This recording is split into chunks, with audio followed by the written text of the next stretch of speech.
The Crossbow Cannibal was a self-nicknamed murderer by the name of Stephen Griffiths. From 2009 to 2010, Griffiths murdered 3 women in Bradford, West Yorkshire. Women living high-risk lifestyles were being plucked off the street, and the killer was living right in the center of the location where many of the victims worked. Here is the story of the Crossbow Cannibal. 16 CCTV cameras kept an eye on the comings and goings at Homefield Court. Peter G. was the caretaker of the building. He routinely monitored activity, checking to make sure that typical petty crime wasn't taking place in the building. He wasn't prepared for what he was about to witness on the recordings. It was the 24th of May 2010. G would review security footage from days earlier, stumbling upon video footage of the local loner named Stephen Griffiths, dragging an unconscious woman's body down the corridor. Residents of Homefield Court were fully aware of Griffiths and his interest in prostitutes, who would often return to his flat to drink or smoke. Inspecting the footage closer, G rewound it and watched in horror as Stephen led the woman to his flat. Everything looked perfectly normal until the door of the flat came open. The woman was visibly terrified and made a dash down the corridor. Griffiths chased after her, knocking her out and leaving her lying on the floor. He then returned to his flat before coming back out into view, brandishing a crossbow. Without hesitation, he shot the woman in the head and then continued dragging her back to his property. G was astounded by the boldness of the killer, who briefly returned to the corridor to flip off the camera. He looked enraged because he knew that everything had just been witnessed. Everything that he'd done would soon be exposed and he'd be known worldwide for sickening acts of depravity. Let's now get into a bit of history of the offender of this video. Stephen Sean Griffiths was born and raised in West Yorkshire. Stephen was the eldest of 3 children and was raised in a regular family. He grew up reserved and many described him as being a nerd because he was intelligent but not very talkative. Griffiths' parents both worked and contributed to raising their children, but the relationship didn't last.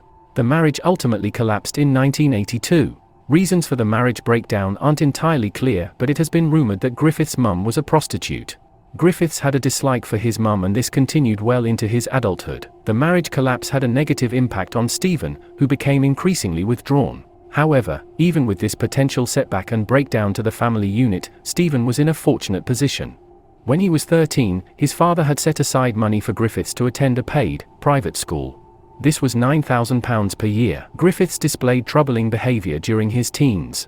Stephen had a know-it-all attitude and without a doubt, he had a violent and sadistic side which exploded from time to time. Griffiths harmed small animals throughout his youth and his classmates suspected that he was the one who left macabre poems in the school bathroom. Some of the poem lines threatened a female teacher in his school, but Griffiths was never found out. Griffiths had always been fascinated with weapons. At age 17, his violent side appeared when he attacked a supermarket manager who was attempting to stop him from shoplifting. Stephen slashed the man's face and the manager received many stitches. Griffiths was always thieving in his local community and getting caught for minor shoplifting offenses was always a slap on the wrist. However, this crime was much more serious and it resulted in Stephen being sentenced to 3 years in a youth custody facility. Whilst incarcerated, Griffiths let slip that he frequently thought about murder. Not only did he constantly think about murder, but he also wanted to become a serial killer in the future. Griffiths said that he wanted to outdo infamous serial killer Peter Sutcliffe and even compiled a list of staff that he wanted to kill. Obviously, this was a very clear red flag that didn't sound like it was properly addressed. In a pattern that is tragically similar to other cases, warning signs were ignored and as a result, people suffered because of it. It should be noted that Griffiths was diagnosed as being a sadistic, schizoid, psychopath. However, psychiatrists can only diagnose, and even with a diagnosis like this, they are likely overworked and limited with what they have at their disposal. I can see how he slipped through the cracks of the justice system. Similarly to any predator, Stephen still managed to blend in when he needed to. A lot of people probably just saw him as an edgy, immature teenager or felt as though he could have been lying when it came to his serial killer fantasy. Griffiths strikes me as being someone who relished attention and craved being in the spotlight because he had little going on in life. He was narcissistic and even had a portrait-style photo frame of himself in his bedroom. Stephen's behavior was selfish, abnormal, cruel and pathetic. Whenever he could garner a reaction, he would go to the extreme and be dramatic whenever possible. At one stage, he kept 4 Nile lizards as pets. This resulted in Griffiths being given the nickname of the Lizard Man. He would walk them around Homefield Court and enjoyed the reaction that people gave. On one instance later on, Griffiths had an uncomfortable encounter with a neighbor. This involved the feeding of one of his lizards. Griffiths would tell people stories about acts of cruelty and laugh about them. He truly was a sick individual. Once Stephen was freed from the youth facility, he cut ties with his family because he felt abandoned by them. By this point in his life, he was in his 20s, but his behavior remained the same as before. He would receive yet another prison sentence because he had held a knife to a college girl's throat. Griffiths felt as though this girl and her friends were laughing at him. This was an unprovoked attack and shows you the danger that Griffiths posed to the public, years before he even began killing women. Upon being released yet again, his mindset seemingly continued to deteriorate. Furthermore, he decided to remove himself from society and live off government handouts. With no job, Griffiths needed some activity or interest to pass the time. As a result of this craving for something to do, he took up a PhD psychology degree at a university in Leeds in the late 1990s. Later on, he attended a university in Bradford, enrolling in autumn 2004. You may have believed that Stephen had been trying to improve his situation in a positive way. However, I highly doubt that this was to be the case. When at university, he was described as awkward and occasionally aggressive.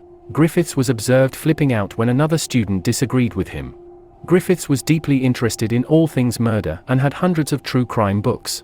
There was nothing else in his life that fascinated him, and this suggests that he would never be able to function like a normal person.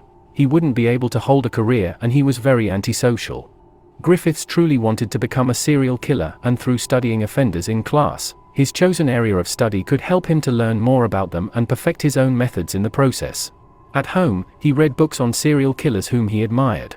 These included books on the Yorkshire Ripper, more recent serial killer dubbed the Suffolk Strangler, and even the child-killing couple known as the Moors Murderers. Griffiths' most treasured items in his flat were without doubt his 2 crossbows. These had been purchased from a fishing shop in Halifax. They were displayed proudly on a shelf in his flat. Alongside these crossbows, Griffiths had 3 samurai swords. Griffiths also enjoyed crime and horror movies. He liked Scarface, The Blair Witch Project, and A Clockwork Orange. The main character named Alex was one of his idols. Griffiths wanted a tattoo of him. Stephen was assigned flat 33 at Homefield Court in 1997. This social housing in Bradford is right in the heart of the city's red light district. Sex workers are considered high-risk victims because of their profession, and Stephen was fully aware of this. In a strange incident, Stephen had actually beaten up another local loner who killed multiple sex workers. Griffiths spent a lot of time on the internet. He was active on MySpace, going by the name of Ven Pariah.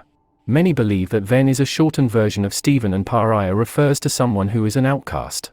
Griffiths posted serial killer content on the site and basically knew about every serial killer that had ever existed. By the 2000s, he had habitually structured a life revolving around sex workers. However, he also tried to form relationships with regular women. Stephen met women in clubs, through newspaper ads, and later on, through internet dating. Unsurprisingly, these women grew cautious and wary of Stephen because of his behavior. When one of his girlfriends ditched him, he became abusive, controlling, and threatening. An ex-girlfriend would later say that she believed that Griffiths could be gay. He was effeminate and couldn't reach climax during sex, despite going at it for hours, 3 to 4 times a week. Another girlfriend said that he had a thing for photographing women's bums, and he also had a foot fetish. All in all, Stephen was a weird man. The vast majority of his relationships were completely toxic, and Stephen was the problem in all of them. By 2009, Griffiths was ready to act out on a lifelong fantasy. His victims were all vulnerable women, struggling with serious addiction issues. Susan Rushworth was a mother of 3 and a grandmother. Susan had fallen in with the wrong crowd in her 20s and became a victim to the cycle of addiction and street activities. Despite her addiction, Susan had been 6 weeks sober from the gear and was trying to get on the road to sobriety. Unfortunately, tragedy struck the Rushworth family on the 22nd of June 2009. Susan suddenly stopped getting in contact with her family. This was uncharacteristic of her, and it worried her family. Media appeals were put out, but as the months wore on, any possible sightings or leads dried up. Griffith's friend mentioned the disappearance a while later. A body hadn't been discovered, and everyone was puzzled as to where Susan had gone. Griffiths reportedly smirked and went on to list ways that someone could hypothetically get rid of a body. 2009 came and went. On the 26th of April 2010, Shelley Armitage disappeared from the red light district of Bradford. Shelley was an alcoholic drug addict, but had always been someone who stood out because of her good looks and outgoing personality. Shelley had fallen in with the wrong crowd and now operated as a sex worker. In a similar play of events, Griffiths was told about her disappearance and consoled a friend of Shelley's. He told her that Shelley would be okay. A month following Shelley's disappearance, Suzanne Blamires would vanish from the same part of Bradford as the other two women. Suzanne went by the name Amber and had come from a middle-class family. However, Suzanne fell in with a local dealer and her life descended into chaos. Now, she was just another missing person in an increasingly suspicious pattern of cases. Police were baffled, and if it wasn't for Homefield Court's caretaker, Griffiths likely would have carried on killing. Around 60 armed police arrived to apprehend Griffiths and he surrendered peacefully. As he was being escorted out of Homefield Court, he implied that his victim count was 5. However, he held 6 fingers up to police. Griffiths went on to confess to the 3 murders, reliving the gruesome details of each crime. Griffiths would kill a victim before dismembering them. He would then transport their remains on the bus and dump parts of victims in bodies of water. He also admitted eating parts of the women. Ultimately, Griffiths blamed the murders on his alter ego, Ven Pariah. Inevitably, Stephen Griffiths would be given a life sentence for the murders of Susan Rushworth, Shelley Armitage and Suzanne Blamires. I feel as though this case was a preventable one. The victims didn't deserve such a horrific fate. They didn't stand a chance against a man who openly told people that he was to become a serial killer. Hopefully, this case raises awareness about dangerous predators like Griffiths. The warning signs are always there, and people need to be informed about irredeemable people like him.